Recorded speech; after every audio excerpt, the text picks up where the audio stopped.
रोज एक नई कहानी देखने के लिए चैनल को सब्सक्राइब करें और बेल आइकन दबाना ना भूलें। रॉली एक बहुत ही पेटू किस्म की लड़की थी और उसको खाने में सबसे ज्यादा पसंद थे मूली के पराठे। लेकिन उनको खाने के बाद जो दूसरों का वो हाल करती थी वो ना उसको पसंद था और ना ही उसकी माँ अंजनी को। ऐसे ही एक सुबह जब रोली अपने भाई मयंक के साथ ब्रेकफास्ट टेबल पर आती है तो सामने ब्रेड टोस्ट देखकर वो अपनी माँ से कहती है, माँ ये क्या है, आपने मेरे लिए मूली के पराठे क्यों नहीं बनाए? आपको पता है ना उन्हें खाए बिना मेरी सुबह नहीं होती। चुपचाप जो मिल रहा है वो खा ले। रोज रोज मूली के पराठे खाने जरूरी नहीं है, स्पेशली जब अपने पेट पर तेरा कंट्रोल ही ना हो। सही कहा माँ, खाती ये भुगतना हमें पड़ता है। तेरे कारण रूम फ्रेशनर का खर्चा बढ़ गया हमारा। तू अपना ये गंदा सा मुंह बंद रख, समझ गया? और अब अगर आप मेरे लिए पराठे नहीं बनाना चाहती ना तो कल से मेरे लिए ब्रेकफास्ट मत बनाना, मैं बाहर से कर लूंगी। चलो शुक्र है हमारा घर परमाणु हमले से सुरक्षित रहेगा। इतना बोलकर रोली घर से कॉलेज के लिए निकल जाती है। रास्ते में उसकी दोस्त निशा उसे मिलती है, जिसको देखकर रोली बोलती है, अरे यार निशा, अच्छा हुआ तो मिल गई। चलना मेरे साथ किसी रेस्टोरेंट में खाना खाने चलते हैं। क्यों, तेरे घर वालों ने तुझे ब्रेकफास्ट नहीं दिया?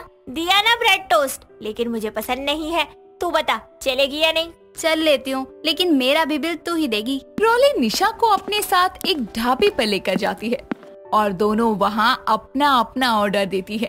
एक तरफ निशा नान मंगवाती है तो दूसरी तरफ रोली मूली के गर्मा गर्म पराठे।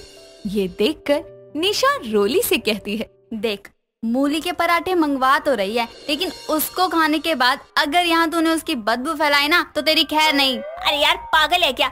ये सब कहने की बातें हैं कि मूली के पराठे खाने के बाद बदबूदार फार्ट आता है, बल्कि ऐसा कुछ नहीं है। कुछ ही देर में दोनों का ऑर्डर उनकी टेबल पर आता है और दोनों जमकर खाना खाती हैं।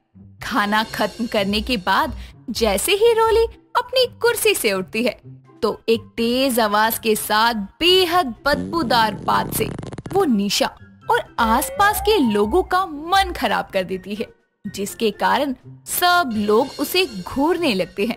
तो रोली उनको जवाब देते हुए कहती है, माफ कीजिएगा, लेकिन ये तो नेचुरल चीज है, इस पे मेरा जोर नहीं। इतना बोलकर रोली सीधा बिल पे करके बाहर निकलती है, लेकिन वो देखती है कि वो तो बाहर आ गई लेकिन निशा कहीं नजर नहीं आ रही, जिसके कारण वो वापस से अंदर जाकर निशा को देखती है तो वो टेबल पर बेहोश पड़ी होती है।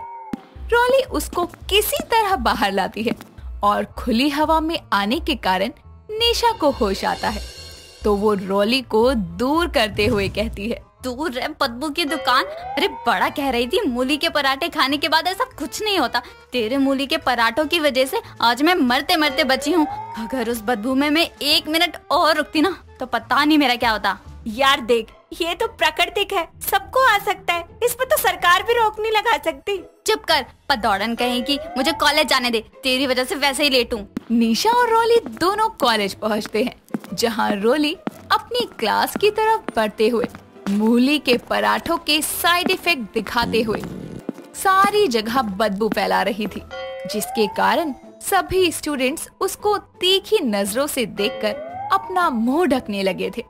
ऐसे ही रोली क्लास में जाती है और अपने क्रश नितिन के बगल में जाकर बैठ जाती है और मन ही मन में बोलती है, आज तो दिन बन गया। सुबह पहले नाश्ते में इतने बढ़िया मूली के पराठे खाए और अब मेरा क्रश मेरी बगल में बैठा है। वो मन में इतना सोच ही रही थी कि अचानक ही एक जोरदार वो पाद मारती है, जिसके कारण पूरी क्लास इधर उधर देखने लगती है कि ये किसने किया।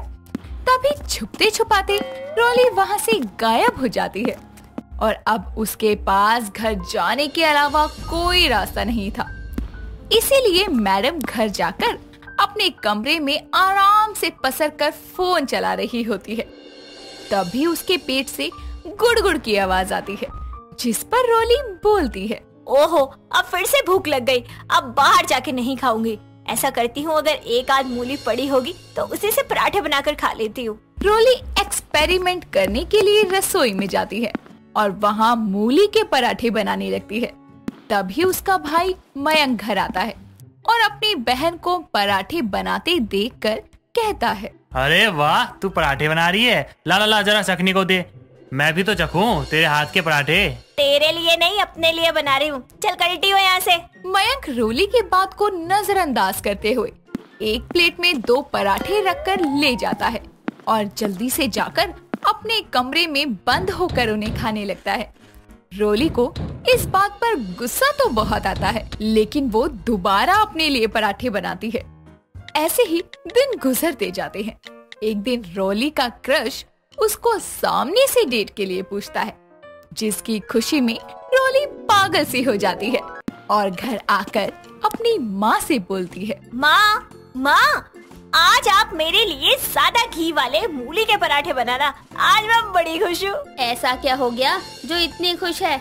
माँ, बस एक खुशी है, प्लीज मेरे लिए बना दो ना मूली के पराठे, प्लीज ना। ठीक है, बना दूंगी, लेकिन देख ले, अगर कोई जरूरी काम है तेरा कल तो रहने दे, क्योंकि मूली के पराठे खाने के बाद तो तुझे पता ही है क्या होगा। अरे माँ, मुझे जरूरी काम है सुबह, और रात भर में सारी गैस निकल जाएगी पेट से। आप बना दो ना मूली के पराठे। रोली के कहे अनुसार अंजनी उसके लिए मूली के पराठे बनाती है और खुशी खुशी में रोली बहुत सारे मूली के पराठे खा लेती है, जिसके बाद वो कुछ देर में अपने कमरे में सोने चली जाती है।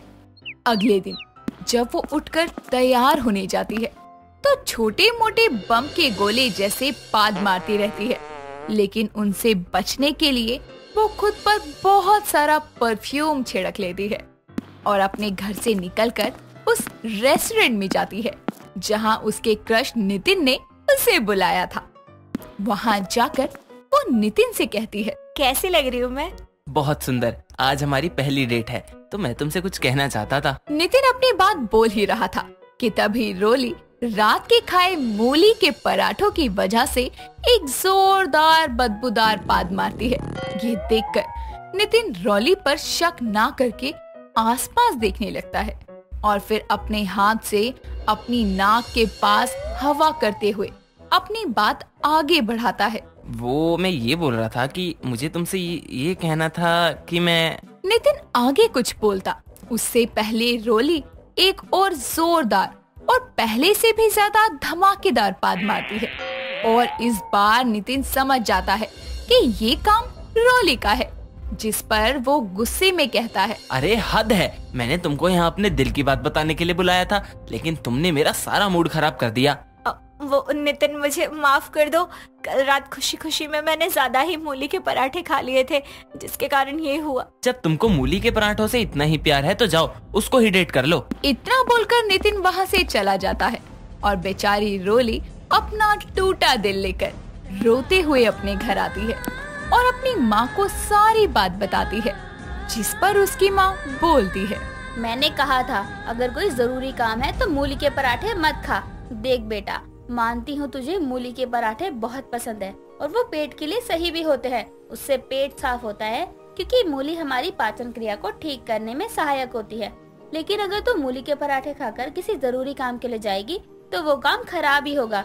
तेरे मुंह और गैस की बदबू के कारण कोई तेरे पास बैठना भी पसंद नहीं करेगा। हाँ माँ, सारी गलती मेरी है। अब से मैं मूली के पराठे बस तभी खाऊंगी जब मुझे घर से बाहर ना जाना हो या फिर मुझे कोई जरूरी काम ना हो। पराठों के चलते मेरा क्रश भी गया मेरे हाथ से। नहीं बेटा, अगर वो तुमसे प्यार करता होगा या तुझे सच में पसंद करता होगा तो ऐसा कुछ नहीं होगा, और अगर नहीं करता होगा तो उसकी तुमको वैसे भी जरूरत नहीं होनी चाहिए अपनी जिंदगी में। अंजनी की बातों से रोली को हौसला मिलता है और अगले दिन नितिन भी रोली की समस्या को समझते हुए ओवर रिएक्ट करने के लिए माफी मांगता है, जिसके बाद वो दोनों एक दूसरे को ऑफिशियली डेट करते हैं। पहाड़ों की खूबसूरत वादियों में रेशमा और कुंवर का प्यार हर दिन और हर लम्हा परवान चढ़ रहा था। वो सालों से ही एक दूसरे के साथ दिल से जुड़े हुए थे। कई कस्में और वादे भी उन्होंने अपने प्यार के रिश्ते को साक्षी मानकर किए थे। इसी तरह खूबसूरत वक्त बीत रहा था और एक दिन उसी जगह वो दोनों बैठकर बातें करते हुए एक दूसरे से बोलते हैं, तुम्हारे साथ से हर एक लम्हा ऐसा लगता है मेरी जिंदगी कितनी हसीन है, इन पहाड़ों की तरह रेशमा। मेरी हर धड़कन में बस तुम हो और तुम ही मेरी जन्म जन्म की साथी भी रहोगी। लेकिन कुंवर जी, मुझे हमेशा डर लगता है कि जब आपके पिताजी को पता चलेगा कि मैं उन्हीं के इलाके की एक बंजारन हूँ तो क्या होगा। मैं आपको खोना नहीं चाहती और आपके बिना जीना तो मेरे लिए नामुमकिन है। मैं हर जन्म बस आपकी रहना चाहती हूँ। वो दोनों ये बोल ही रहे होते हैं कि तभी बंजारों का सरदार उनकी बातें सुन लेता है और वो गुस्से में कुंवर के घर जाकर उसके पिता से बोलता है। हुजूर, कहाँ हैं आप? जल्दी आइए, मुझे आपसे जरूरी बात करनी है। क्या बात है काली? तुझ जैसे बंजारे को मुझसे क्या काम पड़ गया? गुस्ताखी माफ हुजूर, वो आपके बेटे कुंवर मेरे कबीले की रेशमा को दिल दे बैठे हैं और न जाने वो दोनों किस हद तक जा चुके हैं। अभी भी वक्त है, अपने बेटे को संभाल लीजिए। क्या बक रहा है तू? अगर तेरी बात झूठी निकली तो मैं तुझे जिंदा नहीं छोड़ूंगा। लेकर चल मुझे तू वहाँ। अपनी बंदूक लेकर वीर कुंवर काली के साथ उसी जगह पर जाता है जहां वीर कुंवर उन दोनों को गले लगे हुए देखकर आग बबूला होकर बोलता है। कुंवर, तुम्हें यही सब करना था तो हमें कह देते। हम सैकड़ों लड़कियां अपने महल से तुम्हारे सामने खड़ी कर देते, लेकिन ये बंजारन कभी नहीं। अभी भी वक्त है, भूल जाओ इसे और चलो घर। पिताजी, मैं रेशमा से प्यार करता हूँ और वो भी मुझे चाहती है। उसके बंजारे होने से उसे प्यार करने का हक नहीं है क्या? आखिर है तो वो भी इंसान ही। मैं उसके बिना नहीं जी सकता और ना वो।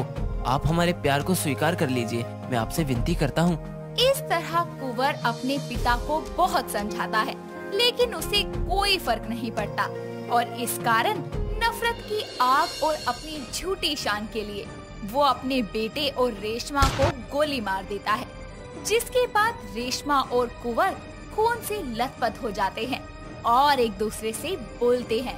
कुंवर, आज मैं सिर्फ तुमसे इस जिस्म से जुदा हो रही हूँ, लेकिन अगले जन्म मैं फिर तुमसे मिलूंगी। मेरी रूह तुम्हें वहाँ भी पहचान लेगी। इस जन्म ना सही, लेकिन अगले जन्म मैं तुम्हारी ही बनूंगी। पिताजी, आपने आज बेशक ही हमें मार दिया, लेकिन हमारा प्यार कभी नहीं मरेगा।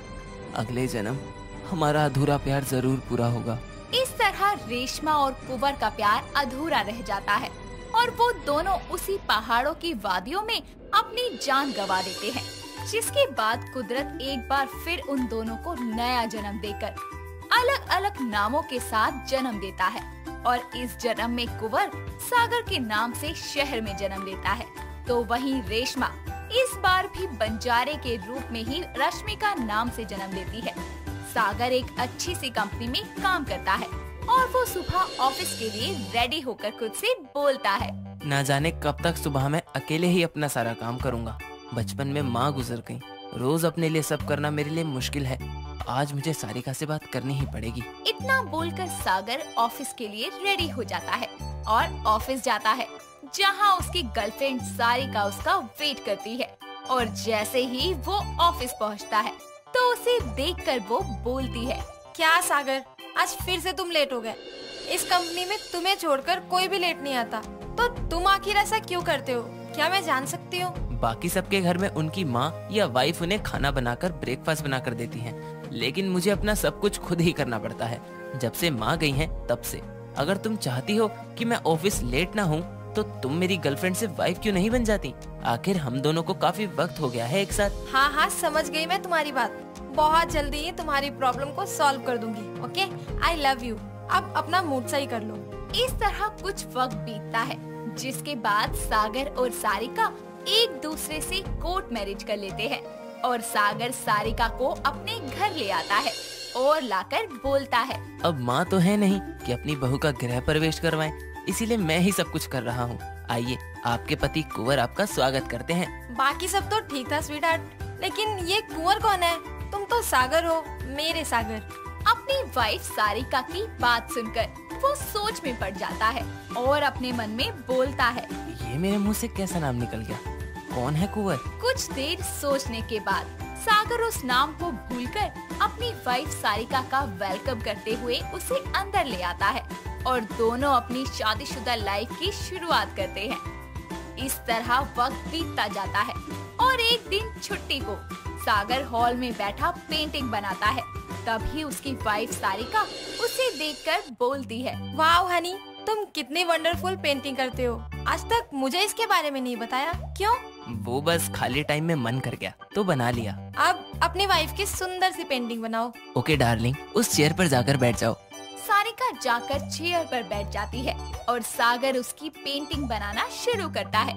लेकिन उसकी उंगलियों से सारिका का नहीं बल्कि उसकी पिछले जन्म की प्रेमिका यानी रेशमा की पेंटिंग बन जाती है और कुछ ही देर में पेंटिंग पूरी होती है। और जैसे ही सारिका उस पेंटिंग को आकर देखती है तो वो चौंक कर बोलती है, हनी, ये तो मैं हूँ ही नहीं, जरा भी नहीं। ये तुमने किसकी सूरत बनाई है? तुम इसे जानते हो क्या? सच बोलो, अगर तुम इससे प्यार करते हो तो मैं तुम्हारे रास्ते से हट जाऊंगी। नो यार Sarika, I really don't know. पता नहीं मेरे हाथ से कैसे बन गया। और तुम ऐसा वैसा कुछ मत सोचो, मैं सिर्फ तुमसे प्यार करता हूँ और मैं तुम्हें कभी नहीं छोड़ूंगा। तुम मेरी वाइफ हो एंड आई लव यू। इस तरह सागर अपनी वाइफ सारिका को समझाता है। वक्त बीतता जाता है और एक दिन उसके शहर में कुछ बंजारे आते हैं जिसमें रेशमा यानी रश्मिका भी थी। सारिका को उसकी पड़ोसन बंजारों के डांस के बारे में बताती है, जिसके बाद सारिका अपने पति सागर से बोलती है, हनी, तुम्हें पता है हमारे शहर में कुछ बंजारे आए हैं और मुझे हमारे नेबर्स ने बताया कि वो लोग बहुत ही अच्छा डांस करते हैं। सो प्लीज आज ऑफिस से छुट्टी ले लो ना, हम डांस देखने चलते हैं प्लीज। ओके ओके डार्लिंग, लेकिन अभी वक्त है, हम शाम को चलेंगे, तुम रेडी हो जाओ। ओके। इस तरह शाम होती है और दोनों बंजारों का डांस देखने के लिए उसी जगह पर पहुंचते हैं। और जैसे ही सागर की नजर रश्मिका पर पड़ती है तो वो अपने मन में बोलता है, ये तो वही चेहरा है जो मेरे हाथ से उस दिन पेंटिंग बनाते हुए बना था। हूबहू वही आंखें, सब कुछ। ये कैसे हो सकता है? सागर, ये तो वही लड़की है ना जो उस दिन तुमने पेंटिंग में बनाई थी। सागर उन बंजारों के डांस के खत्म होने का वेट करता है और जैसे ही डांस खत्म होता है वो उसके पास जाकर बोलता है, रेशमा। रेशमा नहीं, रश्मिका नाम है मेरा। और तुम्हें देखकर ना जाने ऐसा क्यों लग रहा है जैसे बरसों से जानती हो तुम्हें। हाँ, मुझे भी ऐसा ही लग रहा है। मैंने तुम्हें बिना देखे ही तुम्हारी पेंटिंग कैसे बना ली थी, मुझे कुछ समझ नहीं आ रहा। उन दोनों की बातें सुनकर सारिका को अपने पति सागर को खो देने का डर मन में बैठ जाता है और वो सागर को वहाँ से लेकर चली जाती है। और कुछ ही देर में रात होती है और रश्मिका अपने बंजारों के बीच में सो रही होती है कि तभी अचानक आधी रात को उसे वही सपना आता है और अचानक से उसकी नींद खुल जाती है और वो बोलती है, फिर से वही सपना। बचपन से मैं यही सपना देखती आ रही हूँ, लेकिन आज मैंने ये सपना साफ साफ देखा। उस सपने में मैं खुद थी और वो इंसान भी था जिसने आज मुझे रेशमा कहकर बुलाया था। लेकिन क्या मतलब है इन सब का? और वो पहाड़, ये सब क्या है? मुझे इन सब के बारे में पता लगाना होगा। आखिर मेरे सपने का राज क्या है?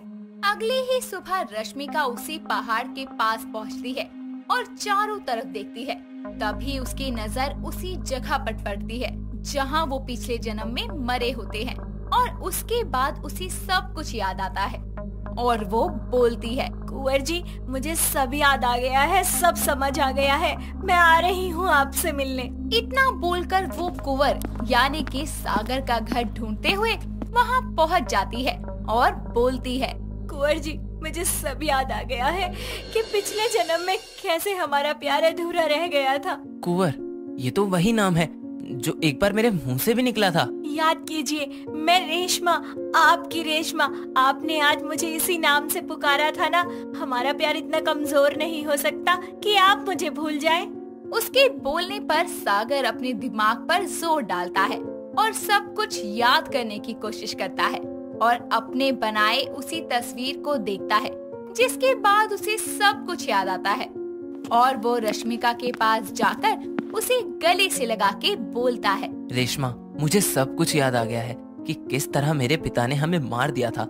हमारा प्यार जीत गया। पिछले जन्म ना सही, इस जन्म तुम मेरी हो। सागर रेशमा के साथ भावुक हो जाता है और अचानक उसे अपनी वाइफ सारिका को दिया हुआ वादा याद आता है और वो अपनी वाइफ सारिका के पास जाकर उसे सारी बात बताता है, जिसके बाद वो अपने मन में सोचती है, मेरा तो सागर से इस जन्म से रिश्ता है, लेकिन इन दोनों का रिश्ता तो पिछले जन्म से है। भले ही मैं इस जन्म में सागर की लीगल वाइफ हूँ, लेकिन रेशमा का रिश्ता पिछले जन्म से है। मैं तुम्हें दुख देकर अपना पिछले जन्म का वादा पूरा नहीं कर सकता। सागर, मुझे पता है कि पहला प्यार भुलाना आसान नहीं होता। जिस तरह तुम मेरा पहला प्यार हो, उसी तरह रेशमा तुम्हारा पिछले जन्म का प्यार है। इसलिए तुम अपना वादा निभाओ। मुझे तुम्हारे और रेशमा की शादी से कोई प्रॉब्लम नहीं। मैं तुम्हें बस खुश देखना चाहती हूँ, और ये कुदरत का ही इशारा है कि रेशमा दोनों जन्म में तुम्हारे लिए बंजारन जन्मी। अपनी बीवी की बात को सुनकर सागर के मन को तसल्ली मिल जाती है। एक छोटे से मंदिर में सारिका अपनी रजामंदी से रेशमा यानी कि रश्मिका से अपने पति की शादी करवा देती है, जिसके बाद वो तीनों खुशी खुशी रहने लगते हैं। तो दोस्तों, ये थी हमारी आज की कहानी। राम सिंह अपनी बीवी सुनीता के साथ बेलापुर नाम के शहर में रहा करता था। उसकी 2 जुड़वा बेटियां थी, सोनल और मोनल। दोनों का रंग रूप, कद काठी, नैन नक्श, आवाज हूबहू एक जैसी थी। फर्क था तो बस इतना कि सोनल बहुत ही शांत, सुलझी हुई लड़की थी, वहीं मोनल घमंडी और बदतमीज थी। जब कभी भी कोई सोनल को उसके काम और स्वभाव को लेकर प्रशंसा करता तो मोनल के तन बदन में आग लग जाती। ऐसे ही एक दिन, अरे मेरी दोनों बच्चियां कहाँ हैं? जरा यहाँ तो आना।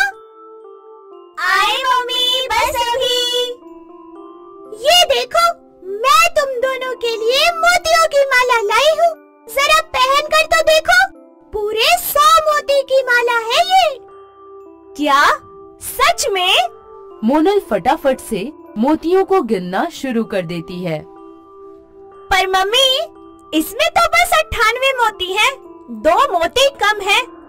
सोनल, तू बता, तेरी माला में कितने मोती हैं? इसमें तो पूरे हैं।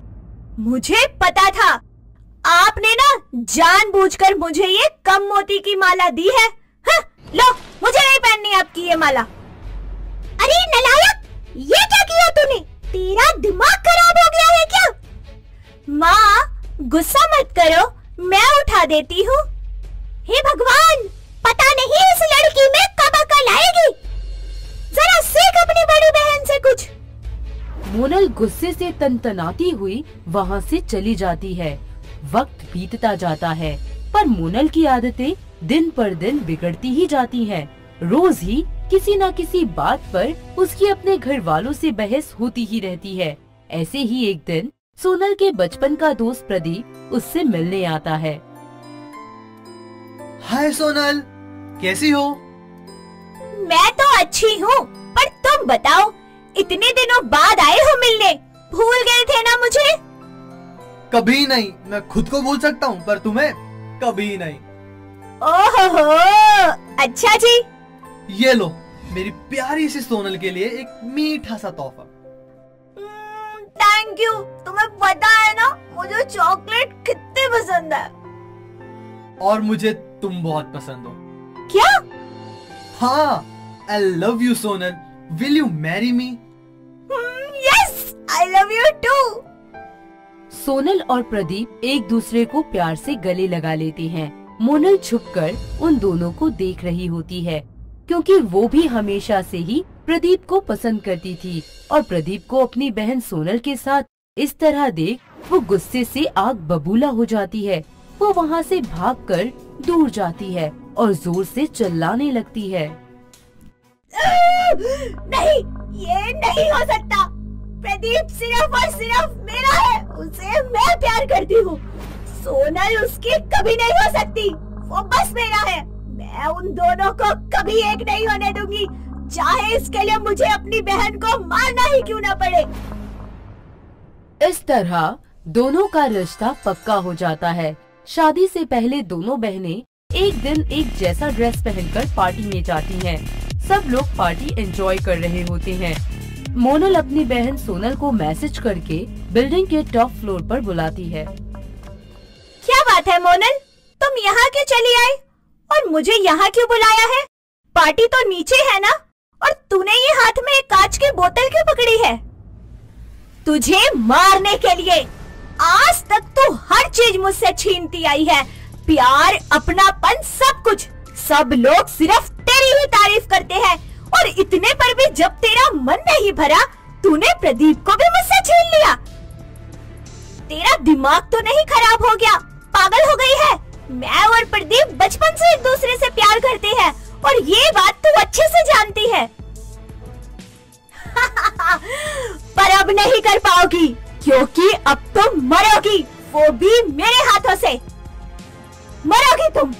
प्रदीप सिर्फ मेरा है। अपनी बहन को मारकर मोनल उसकी लाश को बिल्डिंग से नीचे गिरा देती है और सब लोगों से झूठ बोल देती है कि डिप्रेशन के चलते मोनल ने सुसाइड कर लिया था, जबकि वास्तव में मरी सोनल थी। अब वो अपनी बहन की जगह ले लेती है और सबके सामने सोनल बनकर रहती है। वक्त बीतता जाता है और मोनल और प्रदीप की शादी हो जाती है। प्रदीप उसे बहुत प्यार करता है। ऐसे ही एक दिन, पता है सोनल, मैं तुमसे कितना ज्यादा प्यार करता हूँ। करो करो, बेशुमार प्यार करो।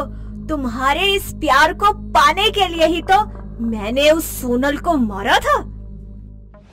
क्या हुआ मेरी जान, कहाँ खो गई? ऐसे चुप मत हुआ कर। कहीं नहीं जानू, बस तुम्हारी आंखों में। वक्त बीतता जाता है। प्रदीप मोनल को बहुत खुश रखता है और उसे किसी भी चीज की कोई कमी नहीं रहने देता।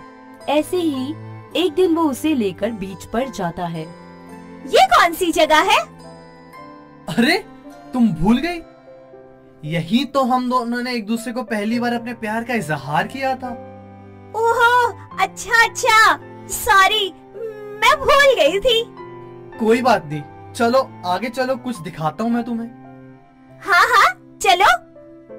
दोनों चलते हुए एक पेड़ के पास पहुँच जाते हैं, जहाँ पर आई लव यू लिखा होता है। उसे देखकर प्रदीप बोलता है, सोनल, तुम्हें याद है ये हमने लिखा था? हाँ बिल्कुल याद है, ऐसे कैसे भूल सकती हूँ, इतनी भुलक्कड़ थोड़ी हूँ। अच्छा तो बताओ हमने कब लिखा था?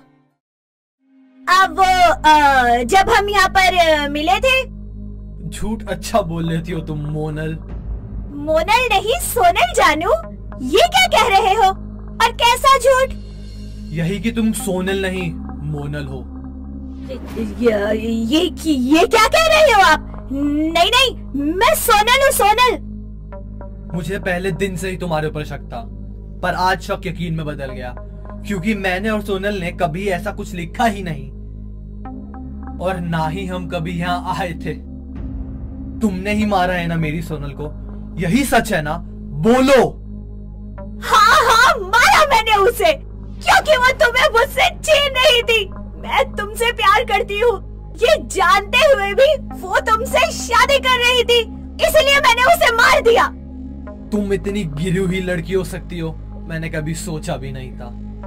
तुमने सिर्फ मुझे और मुझे पाने के लिए अपनी बहन तक को मार दिया। इस तरह मोनल अपना सारा सच प्रदीप को बता देती है।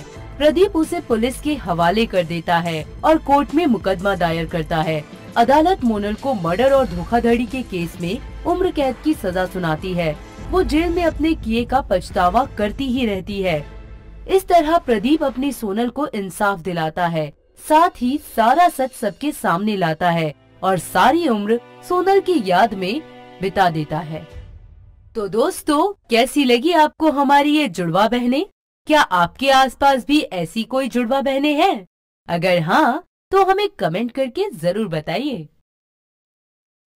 दोस्तों, अगर आपको ये कहानी पसंद आई तो इसे लाइक करें, शेयर करें और कमेंट करके बताएं कि कहानी में आपको सबसे अच्छा क्या लगा।